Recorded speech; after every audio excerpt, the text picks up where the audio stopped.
On November 3rd, 1998, 8-year-old Maddie Clifton went missing. The town thought a predator had taken her. But when the truth came to light, no one was prepared for the chilling reality. The killer wasn't some stranger. It was a neighbor, a 14-year-old boy she played with every day. What drove him to do something so horrific? The answer will haunt you, and it's coming up next. But as we dig deeper into this case, there's a lesson we can all take away, something that could save a life. In a quiet suburban neighborhood, a nightmare was about to unfold, a nightmare no one saw coming. It was a typical morning. The sun had barely risen, and everything seemed calm in the small town of Lakewood, Jacksonville, Florida. People were going about their business, children were walking to school, and neighbors exchanged polite greetings. But beneath the surface of this peaceful community, something horrifying was unfolding. An 8-year-old girl named Maddie Clifton had been missing for days, and as the community frantically searched, little did they know the person they were searching for wasn't just lost. She had already been found, but no one knew where. No one knew the most chilling detail of all. Maddie's body had been lying right under their noses for an entire week, hidden in the most unimaginable place, right beneath the waterbed of a boy they all trusted. Maddie's parents, Steve and Sheila, had been living through a nightmare no parent should ever experience. The kind of grief that takes over your mind, steals your sleep, and fills your heart with a hollow ache. They had been searching, handing out flyers, calling the police. Every waking moment was spent wondering where their little girl had gone. And they weren't alone. The entire neighborhood had come together, combing through every corner of the town, believing she had been taken by some unknown predator. But as the days dragged on, hope began to slip away. Then one morning, everything changed. It was the discovery that would shatter everyone's world. Maddie was found, but not in the woods or in a hidden corner of the neighborhood. She was in a place that, at first glance, seemed so normal. Her body was hidden under Josh Phillips' waterbed, a boy everyone trusted, a neighbor, someone who had even helped search for her. How did no one notice? How could a body stay hidden so close for so long? The answers would leave everyone speechless. Josh Phillips was just 14 years old, a boy with a family, a neighbor who'd played with Maddie. He had lived just a few doors down from the Clifton family, and now he was the one who had hidden her body under his bed for a week. As the police arrived at the Phillips home, nothing could prepare them for what they were about to find. Missy, Josh's mother, had noticed something odd in her son's room, a wet spot on the floor. She went to investigate, but what she found wasn't water. It was far worse. Underneath Josh's waterbed, she discovered Maddie's small, lifeless body, the same body the whole neighborhood had been searching for. But that wasn't the most disturbing part. The truth behind how Maddie had ended up there, how Josh Phillips, the boy everyone trusted, had been hiding her body in his room for a week, was still waiting to be uncovered. The question isn't who did it. The question is, how did it go unnoticed? How could a 14-year-old boy hide something so horrific under the noses of an entire neighborhood? And most chilling of all, why did he do it? But this isn't where the story ends. The horror began long before the discovery. The shocking truth about Maddie's disappearance was only the beginning. There's far more to this story than anyone could have imagined.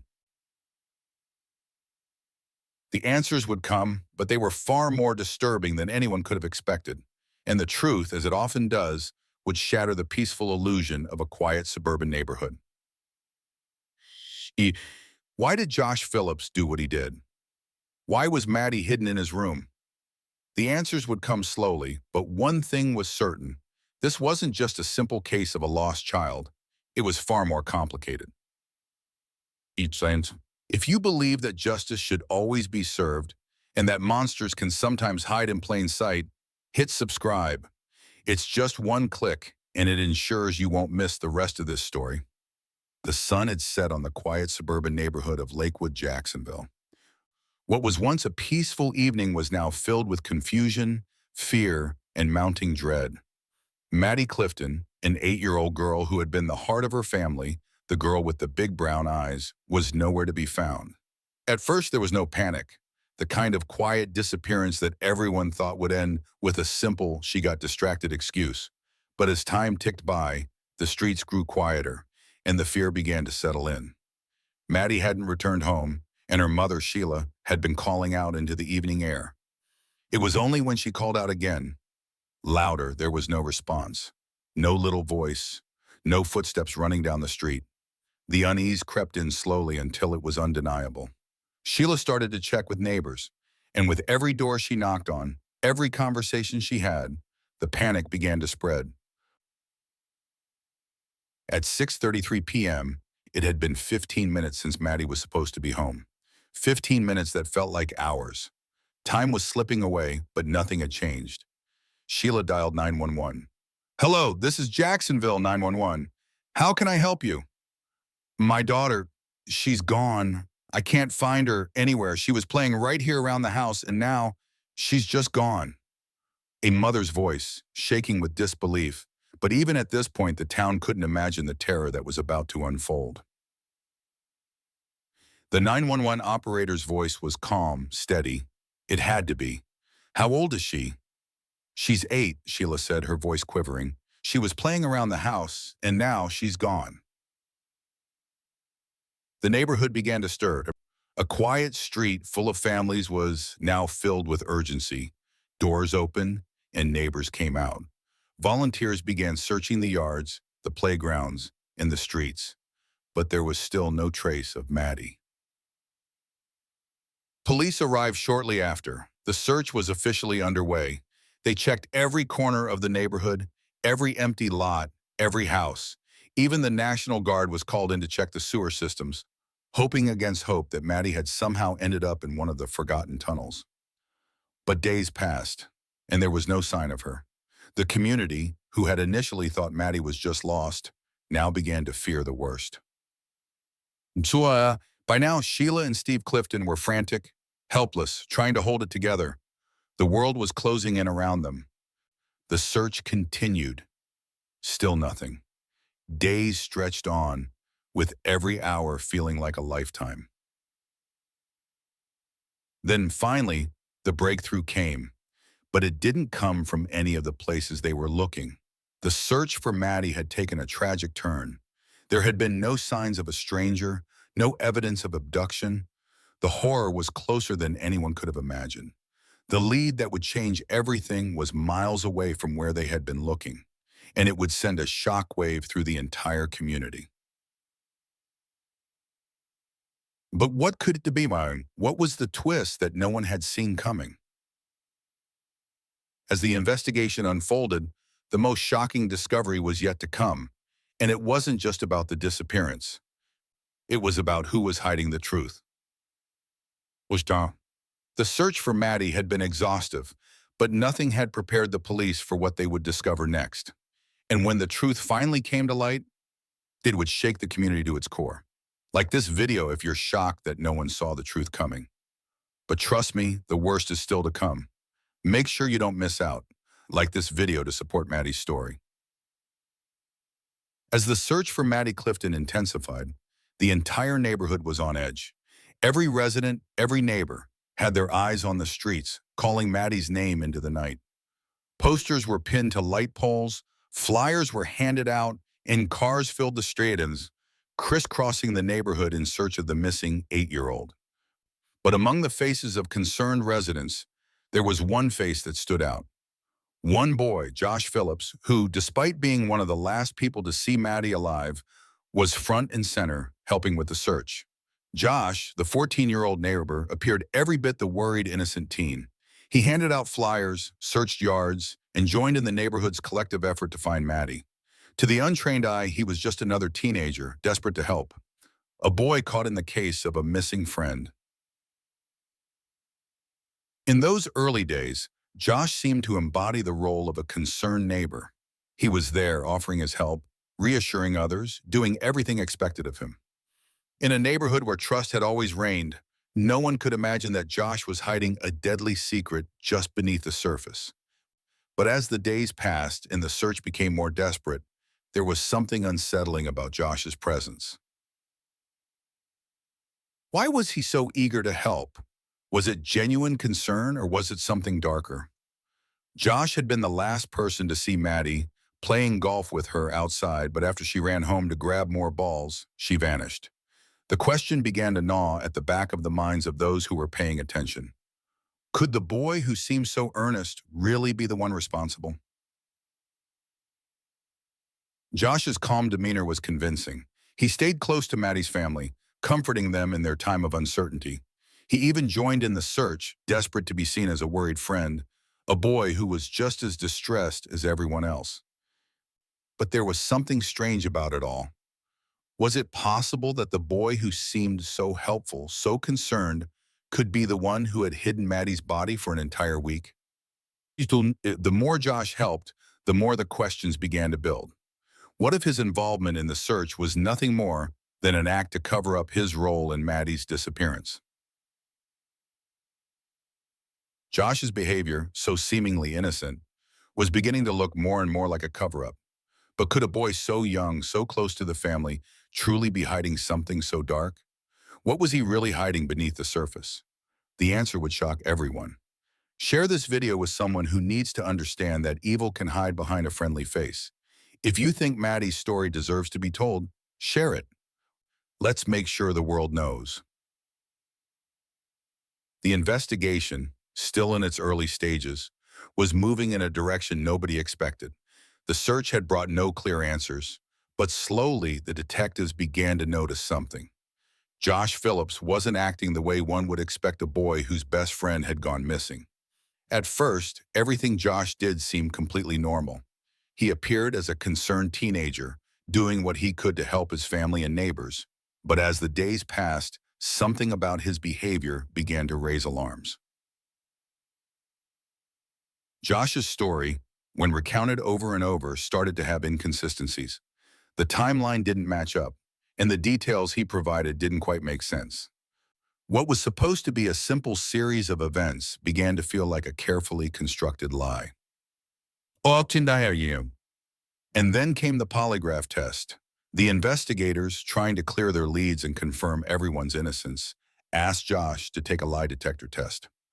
It was a standard procedure in cases like this. If he was innocent, the test would show it. But when the results came in, something was off. Josh failed. The polygraph test, which measures the physical response of someone who's lying, indicated deception. The results didn't confirm his story. This wasn't just a small mistake. This was a red flag. But this wasn't the only sign of trouble.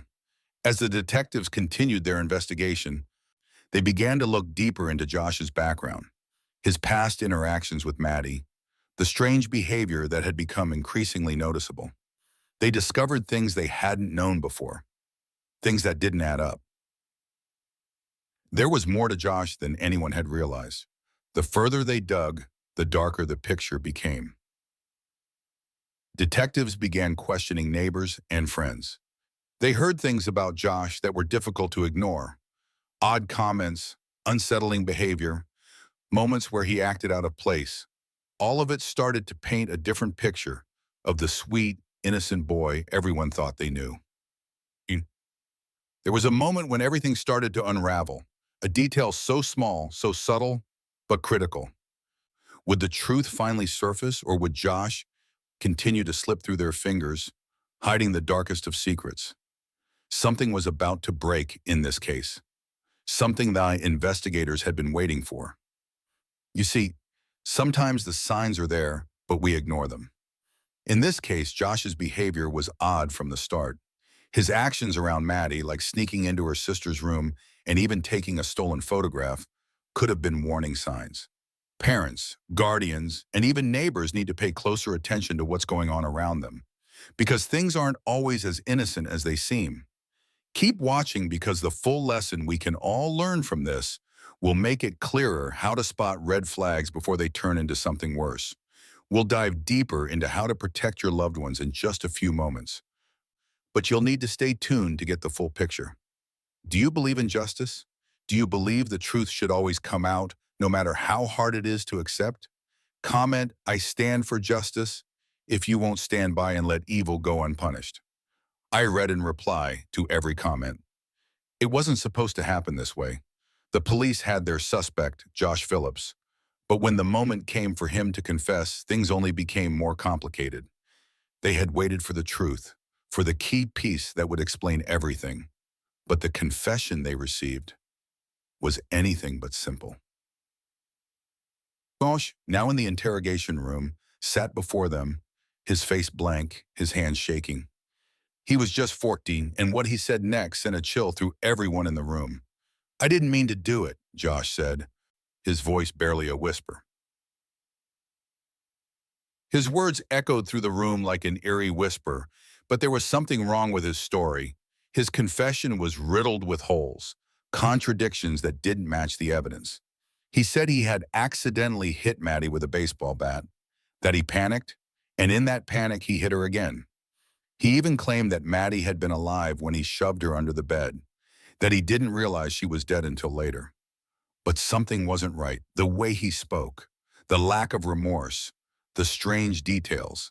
It didn't sit well. The more they dug, the more Josh's confession fell apart, piece by piece. The investigators, their instincts sharp, began to see the cracks. The story didn't add up. The injuries on Maddie's body weren't consistent with an accidental blow. And there were moments, small moments, that made the whole confession feel like a rehearsed performance, like he had practiced this version of events in his mind.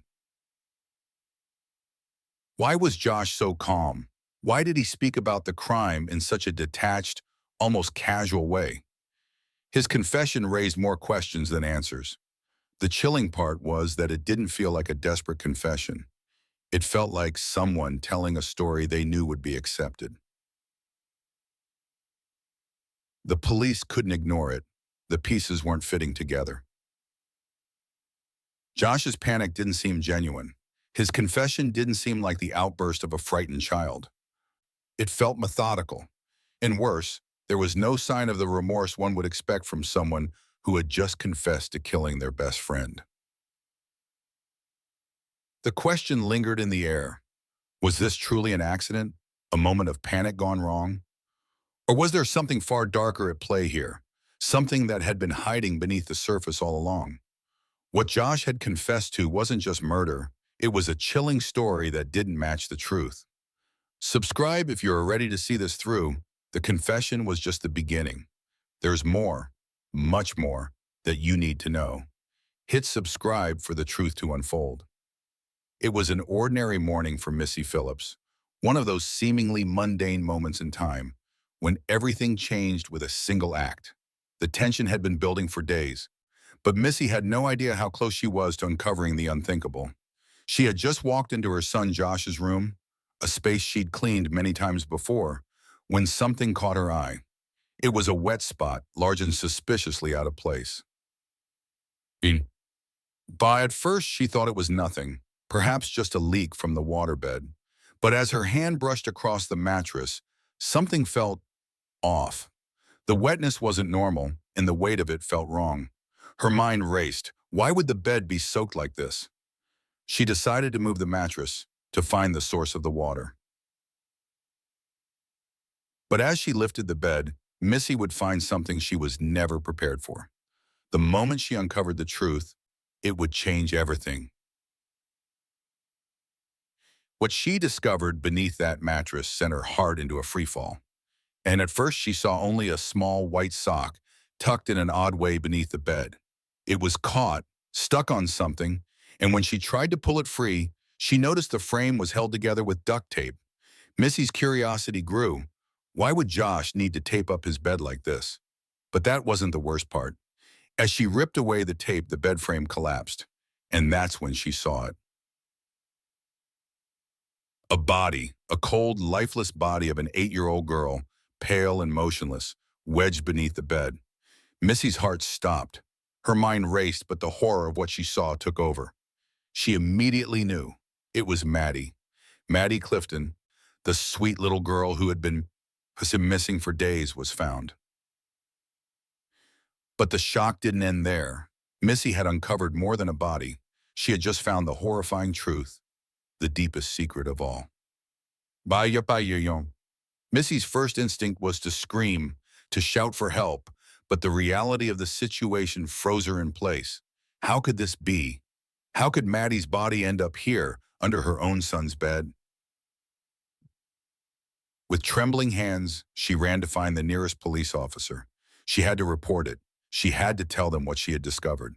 And when the officers returned with her to Josh's room, the truth was undeniable. Maddie's body was there, and now there was no more pretending. Josh had been hiding a dark secret, one that no one could have imagined. What he didn't realize was that the truth was no longer buried. His darkest actions had just been exposed, and now the consequences would be beyond anyone's comprehension. Like this video if you can't stand the idea of a young girl's life being taken so brutally. Let's make sure her story is never forgotten. Show your support with a like. The combination was chilling, yet it raised more questions than it answered.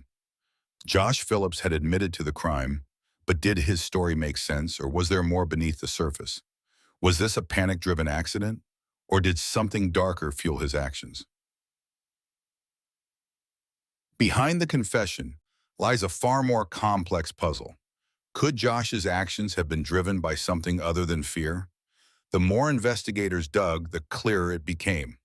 Something wasn't adding up. As the police began to sift through Josh's past, they uncovered unsettling details that painted a different picture from the one Josh tried to portray. He wasn't just a concerned neighbor, a kid helping to search for his missing friend. There were disturbing signs that pointed to a deeper obsession with Maddie, one that no one had noticed before. Josh's behavior had always been off, but no one had put the pieces together until now. He'd been fixated on Maddie's sister, Jessie, for months, even before Maddie's death. But it wasn't just an innocent crush. No, it was more troubling than that. What investigators found next was almost too horrifying to believe. Evidence of a disturbing obsession, one that had been festering for months, long before the murder. There was the photograph of Jessie, one that had mysteriously gone missing from the Clifton home months before Maddie's disappearance. The photo had been tucked under Josh's bed, hidden away, like so many other secrets. But that wasn't the only thing Josh had taken. The family's missing cordless phone, used for making calls to sex lines, had also turned up in the woods behind the Clifton home. The same phone had been reported stolen weeks before. Josh was connected to this too. The missing items painted a picture of obsession and control. But was this obsession truly the cause of Maddie's death, or was there something even darker waiting to be uncovered? To make matters worse, there was more, strange, inexplicable events leading up to the murder. A broken window at the Clifton house, unexplained holes in their walls, and a stapler used in ways that didn't make sense. Could it all be linked to Jickum? Investigators weren't sure yet, but the more they uncovered, the clearer it became that Josh had been hiding something far more sinister. The photo of Jessie's, the stolen phone, and the strange break-ins, they all pointed to a boy who was unraveling. Someone with a fixation that had only grown over time. But the most chilling detail of all was still to come. Was Josh's confession truly an accident, or was there a much deeper, more dangerous motive lurking beneath his actions? One of the key things that could have stopped this tragedy was better communication. We have to learn to speak up when something doesn't feel right, whether it's strange behavior from a neighbor, odd comments from a friend, or just a gut feeling. Trusting your instincts and creating an open environment for communication can sometimes be the difference between safety and danger. Keep watching. The complete lesson on how to protect your children and loved ones' onions is coming up. Trust me, you won't want to miss it. The full picture will be clearer soon. And you'll leave this video armed with vital knowledge. Share this video if you think we need to understand what drove Josh to commit such a crime. Could the signs have been seen earlier? Share the story. Let's start the conversation. The day had come. the moment both families had been dreading, yet waiting for. The trial for the brutal murder of 8-year-old Maddie Ray Clifton had finally begun. It wasn't just the court that would decide Josh Phillips' fate. No, the real battle was happening in the hearts of two families, torn apart by an unimaginable act. But this trial wasn't just about proving guilt. It was about facing a truth so brutal, so raw, that no one could ever be prepared for it. Josh sat in the courtroom, a 14-year-old boy whose face had once been innocent, whose hands had once been trusted by Maddie's family. Now he was a cold, distant figure in the eyes of the people who once thought of him as a neighbor, as a friend. But what they were about to hear would change everything. The prosecution's case was simple yet powerful. They weren't here to argue whether Josh had committed the crime. They were here to prove how he'd done it and why. The autopsy photos of Maddie were displayed in front of the jury, and the gruesome truth about her death became painfully clear. Her small body had been bruised, stabbed, and ultimately left to die in the most cruel of ways, beneath the very boy who'd once called her a friend. The photos painted a haunting image of what had happened to Maddie, but there was something even more chilling about the details that followed. The cold, hard truth was laid bare for the jury to see. Maddie had fought. She had struggled for her life in that dark room, her small hand gripping a metal frame, clutching it as if hoping anyone would come to save her. But no one came. The brutality of her last moments was overwhelming, and as the images of her lifeless body filled the room, the court fell into an almost unbearable silence. But there was still something missing. Why did Josh do this? Was this just an accident, or was there a deeper, darker reason behind his actions? Josh's defense, however, painted a very different picture. They tried to sell the story of a scared, panicked boy who, in a moment of fear, had lost control. His lawyer called it an accident, something that got out of hand. He argued that Josh wasn't a murderer. He was a child overwhelmed by the consequences of an unfortunate event. But as the defense presented their case, one question loomed over the courtroom. Could the defense's story convince the jury? Or would the chilling evidence be enough to seal Josh's fate? I stand for victims. If you believe a fair trial, it means justice, no matter how hard the truth is. We need to ensure these stories are heard. I read and replied to every comment. The tension in the courtroom was palpable. Every single person was on the edge of their seat, waiting for the next piece of the puzzle to fall into place. The prosecution had already laid out its case, but now it was time to unveil the most devastating, the most heart-wrenching evidence yet. Evidence that would leave no room for doubt. The truth wasn't just ugly, it was chilling. The next few moments would shake the very core of this case, and everyone in the room knew it. The room grew heavy with emotion as the prosecutor slowly walked forward, carrying with him a sealed evidence bag. He opened it carefully, revealing the baseball bat. The very bat Josh had claimed was the instrument of Maddie's accidental injury, but what they found next left no room for doubt. The bat was covered in blood that matched Maddie's. It was clear now, this wasn't just an accident. But the bat was just the beginning. The real horror came when the autopsy results were read aloud in court. The medical examiner's report confirmed what they all feared. Maddie's death was brutal, far more brutal than anyone had initially realized. She had suffered multiple blows to the head with the bat before being stabbed repeatedly. The coroner's report confirmed Maddie had been conscious for much of the assault, that she had fought for her life before being left to die beneath Josh's bed. The courtroom was in shock. Tears filled the eyes of the family, the witnesses, and even some of the officers who had worked on the case. The brutality of the crime had become too much to bear. It wasn't just a young girl's life that had been taken. It was her innocence, her hope, her future. But as the evidence piled up, the defense team had nothing left to say. Josh's story was falling apart faster than anyone could have imagined. Josh's defense team, who had fought so hard to portray him as a frightened child who had lost control, now fell silent. The baseball bat, the autopsy, the blood, everything pointed to one undeniable truth. Josh Phillips had murdered Maddie Clifton. The idea of an accident was now completely unfeasible. Joran, with the prosecution's case now irrefutable, the jury was left with a single organizing question. Will justice be served? Or would the truth of this tragedy be buried in the complexity of a young boy's actions? Subscribe if you want to see how this case unfolds. The prosecution's case will change everything, and you don't want to miss what happens next. Hit subscribe for the truth to come to light.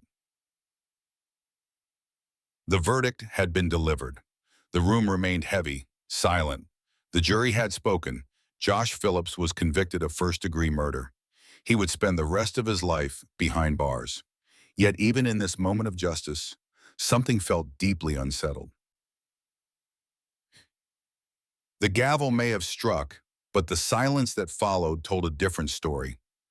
One filled with uncertainty, pain, and unresolved questions. For Maddie's family, the victory of conviction came without a heavy price. The weight of their grief wasn't lifted by the conviction. It was, in many ways, only deepened. Justice for Maddie had been served, yes, but her absence would never be filled. The pain of losing her, of never hearing her laugh again, of never seeing her grow up, it was a void that no verdict could heal. As they left the courtroom, the Cliftons were left with one simple truth: nothing would ever bring Maddie back. But Maddie's parents, Steve and Sheila, were left with the agonizing realization that they would never again see their daughter's face, never again hold her hand or kiss her goodnight. They would never watch her graduate, get married, or have children of her own. Their grief would continue to unfold over the years, unanswered and unresolved. And as for Josh, his remorse, though publicly expressed, raised more questions than it answered. Josh's apology during the trial seemed to fall on deaf ears. His public remorse was noted, but many in the room, including Maddie's family, couldn't reconcile his words with the horror of what he had done. Could a 14-year-old really be forgiven for such an act, no matter how much he'd grown in prison? Was it truly just a horrific accident, or had something far darker driven him to that moment? Josh Phillips would serve life in prison, but Maddie's story remained unfinished. A haunting truth lingered in the air. Could anyone truly understand the darkness that led him to take her life? And then there was the lingering question: how well do we really know the people closest to us? How often do we trust without question, believing that the people in our lives are incapable of evil, only to discover, too late, that the signs were there all along? Maddie's story serves as a painful lesson, a warning to us all. Evil can hide in plain sight behind the face of someone we think we know. As time passed, the Clifton family tried to rebuild. The pain of the loss was still raw, and the scars would never fade. And Josh, now a grown man, continued to reflect on his past, constantly grappling with the brutal actions that had defined his life. He would never be able to erase what he had done. As the years stretch on, Maddie's memory endures, and the question remains: will Josh ever truly understand the depth of his crime? Will he ever come to grips with the damage he caused? And most haunting of all, will Maddie ever truly find peace? Her story serves as a reminder that life can change in an instant. It is fragile, and the people we trust most can sometimes be the very ones who shatter that trust. As for the Cliftons, their journey of healing is ongoing, but no amount of justice will ever be enough to bring Maddie back. Trust is fragile, and sometimes evil hides in plain sight. By understanding what happened in this case, we can draw vital lessons for protecting our own families. Here are the top 5 crucial things every parent or guardian should know to help safeguard their children from potential harm. Lesson number 5. Pay attention to behavioral changes. Children's behavior can be a subtle but important indicator of something deeper. If you notice sudden withdrawal, fear of certain people or places, or changes in routine, it's essential to act. These signs can be the result of something as serious as bullying, manipulation, or even abuse. Don't dismiss these behaviors as phases. Trust your intuition and seek help when necessary. Just like Josh's behavior around Maddie was overlooked, your child's behavior might be signaling danger. Action tip. Regularly check in with your child about their day-to-day life. Be present and make sure they feel safe enough to open up about their fears or concerns. Lesson number 4. Trust your instincts. Always. In this case, many people felt something wasn't quite right, but no one acted on it. Parents, friends, and even neighbors should trust their gut feeling when it comes to people's behavior. If something feels off, whether it's someone's inappropriate interest in your child or strange behavior around them, take it seriously. This can prevent tragedies before they happen. Action tip. If a situation doesn't feel right, don't ignore it. Speak to your child, monitor the situation, and involve the appropriate authorities if needed. Lesson number 3. Build an open line of communication. Josh's confession showed a breakdown in communication. He was terrified of the consequences and hid the truth, and no one around him was aware of his emotional turmoil. Open communication at home is crucial, so your children don't feel isolated or afraid to speak up. When children know they have a safe space to talk about anything that concerns them, they are far less likely to suffer in silence. Action tip. Regularly talk to your child, ask open-ended questions, and create a safe environment where they feel comfortable talking about their experiences. Lesson number 2. Monitor technology use in social media interactions. In today's world, a large portion of the dangers children face come from online interactions, just like how the phone was used to make inappropriate calls. In this case, the digital world can be a breeding ground for predators. Always keep tabs on your child's online behavior and make sure you are aware of who they're talking to. They might be engaging with people who have harmful intentions. Action tip.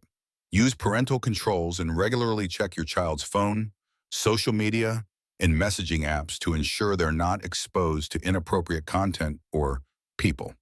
Set rules about who they can communicate with online. Lesson number 1. Create a strong support system. Josh's mother, Missy, found herself in a place where she had no idea her son was capable of such actions. A strong, supportive community is key when it comes to protecting children. It's essential that parents build relationships with neighbors, teachers, and friends to keep an eye out for warning signs. A community approach can often identify dangers early on. Action tip. Build strong relationships with your child's school, neighbors, and friends. Share the responsibility of keeping an eye out for each other's children and report any suspicious activity immediately. By understanding what happened here and knowing these steps, you can take control of your own family's safety. What will you do next? Share this video with your friends and family to spread the knowledge. And don't forget to subscribe, like, and comment below to let me know your thoughts on these lessons. I read and reply to every comment. And don't forget to watch our other videos for more stories like this. Stay safe and always trust your instincts.